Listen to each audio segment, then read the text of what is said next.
Host হিসেবে Glasgow কতটা সার্থক তা বিচার করবে স্পোর্টস ওয়ার্ল্ড। তবে প্রতিযোগিতার বিচারে স্কটিশরা ছিল তুখর। 19টা সোনা সহ 53টা মেডেল জিতেছে স্কটল্যান্ড, ওদের কমনওয়েলথ গেমস ইতিহাসের সেরা অর্জন।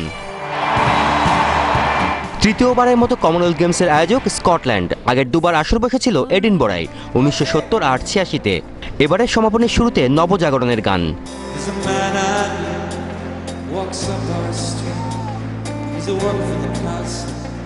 11 দিনের 17 ইভেন্ট, সবকিছু শেষটা ছিল হ্যামডেন পার্কে।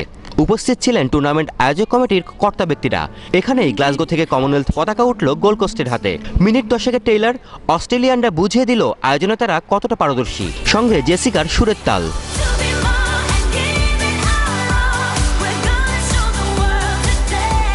সমাপনীতে কোনো ডিসপ্লে ছিল না, প্রায় পুরোটা জুড়েই ছিল সাংস্কৃতিক অনুষ্ঠান। পারফর্ম করেছেন কাইলি মিনোগির মতো সঙ্গীত তারকা। তার সুরের মূর্ছনায় দোল উঠেছিল হ্যামডেন পার্কের গ্যালারিতে।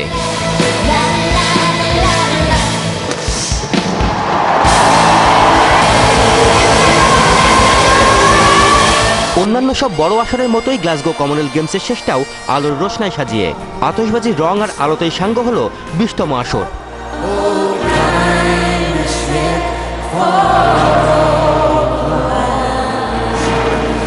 কমনওয়েলথ গেমসের 21তম আসর বসবে 2018-তে অস্ট্রেলিয়ার কুইন্সল্যান্ডের গোল্ড কোস্টে। শেষ হলো 11 দিনের কমনওয়েলথ ক্রীড়া উৎসব। উদ্বোধনের মতো সমাপনী দিয়েও বিশ্বকে চমকে দিল গ্লাসগোবাসী। প্রথমবারের মতো কমনওয়েলথ গেমস আয়োজন করে আত্মবিশ্বাসী গ্লাসগোবাসী। এখন অপেক্ষা দ্বিতীয়বারের মতো হোস্ট হবার। তবে একটা জিনিস তারা আগে থেকে বলছে, এবারের কমনওয়েলথকে কখনো ভুলবে না তারা। স্কটল্যান্ডের গ্লাসগো থেকে উপল নন্দী, 71।